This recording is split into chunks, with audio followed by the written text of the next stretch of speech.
तो जय हिंद साथियों, स्वागत करता हूं एक बार फिर से आपके अपने इस यूट्यूब चैनल पे। दोस्तों, अपनी चल रही है एनिमल हस्बेंड्री क्लास और इसके अंदर आज का अपना टॉपिक होने वाला है पशुओं का भार ज्ञात करना। तो पशुओं का भार किस प्रकार से हम ज्ञात करने वाले हैं, उसी के बारे में आज हम इस वीडियो के अंदर पढ़ने वाले हैं। तो चलिए शुरू करते हैं आज की इस क्लास को। सबसे पहले बात कर लेते हैं कि पशुओं का भार किस लिए ज्ञात किया जाता है, क्या उद्देश्य है कि पशुओं के भार को हम ज्ञात करते हैं। तो पहला उद्देश्य यही रहता है पशुओं को संतुलित आहार के निर्धारण हेतु, यानी कि जब कोई पशु है और उसका भार कम है तो कम भार के हिसाब से उसको आहार दिया जाता है, और अगर ज्यादा भार वाला है तो भार के हिसाब से उसको हम आहार देते हैं। उसी प्रकार से अगला उद्देश्य है प्रजनन के निर्धारण हेतु, और अगला उद्देश्य है वृद्धि दर ज्ञात करने हेतु, यानी कि जैसे जैसे पशु का भार बढ़ता है तो उसी हिसाब से हमें पता लगता रहता है कि पशु की वृद्धि हो रही है या कम है या बढ़ रही है उसकी वृद्धि।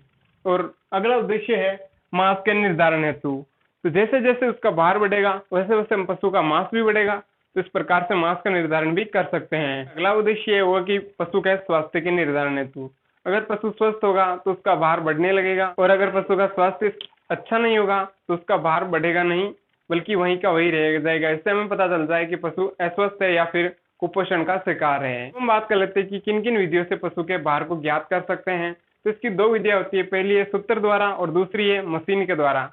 तो सबसे पहले बात कर लेते हैं मशीन के द्वारा। तो इसमें पशु को सीधा मशीन पे चढ़ा के फिर उसका भार चेक कर लिया जाता है। तो इससे पहले पशु को भार ज्ञात करने से 16 से 20 घंटे पहले चारा या पानी देना बंद कर देते हैं, जिससे कि एग्जैक्ट भार का पता लगा सकते हैं। उसके बाद में बात करते हैं अगली विधि शेफर सूत्र द्वारा।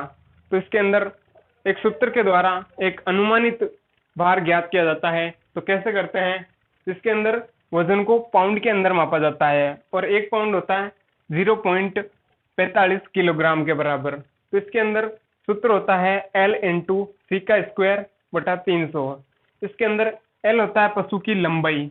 लंबाई कहाँ से मापते हैं, चेस्ट से लगाकर ये गुद्दा द्वार होता है यहाँ तक की होती है लंबाई, और सी होता है ये होता है यहाँ चेस्ट का, यहाँ ऊपर जो ये थूथन होती है यहाँ से चेस्ट तक की लंबाई को सी बोलते हैं, चेस्ट की लंबाई। तो इसका स्क्वायर इसलिए कहते हैं क्योंकि इसका नाप तो केवल एक साइड से होता है, दोनों तरफ से तो नापते नहीं है क्योंकि एक तरफ से ही नापते हैं, और इसका नाप होता है इंचेस के अंदर इसको नापते हैं। तो यहाँ पशु की लंबाई हो जाती है और चेस्ट का घेराव, उसका स्क्वायर करके फिर 300 का भाग दिया जाता है, और जिससे कि अनुमानित भार का पता लग जाता है। और अगली विधि है अग्रवाल सूत्र, जिसके अंदर पशु के भार को शेर में मापा जाता है।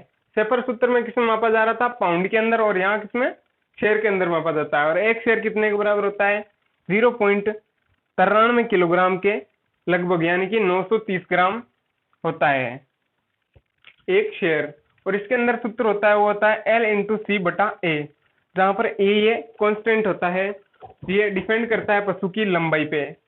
यदि पशु की लंबाई 65 सेंटीमीटर से कम है तब तो ए लेते हैं हम 9, और अगर लंबाई 65 से 80 सेंटीमीटर है तब लेते हैं इसको 8.5, और अगर पशु की लंबाई 80 से अधिक है तब लेंगे 8। तो ऐसा करता हूँ ये आपको समझ में आ गया होगा। मैं आपको एक बार फिर से बता देता हूँ। तो यहाँ पशु की जो भार ज्ञात करने की विधियां हैं, इसमें पहली विधि है मशीन द्वारा, जहाँ पशु को 16 से 20 घंटे पहले चारा पानी देना बंद कर देते हैं। और अगली विधि है सूत्र द्वारा, जिसके अंदर शेफर सूत्र आता है फर्स्ट। इसके अंदर वजन को पाउंड में नापते हैं, और पाउंड 0.45 किलोग्राम एक पाउंड होता है, और इसका सूत्र होता है L इंटू सी का स्क्वायर बटा 300।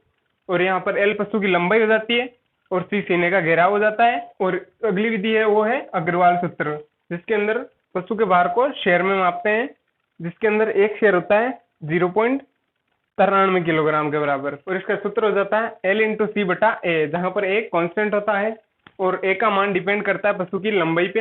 अगर लंबाई 65 से कम है तब उसका ए हो जाएगा 9, और अगर लंबाई 65 से अधिक है और अगर लंबाई 65 से 80 सेंटीमीटर तक है तब हो जाएगा 8.5, और लंबाई अगर 80 से अधिक है तब हो जाएगा 8। दोस्तों, आशा करता हूँ कि आपको अच्छे से समझ में आ गया होगा। तो आज के लिए इतना ही, फिर मिलते हैं अगली क्लास में, तब तक के लिए जय हिंद जय भारत।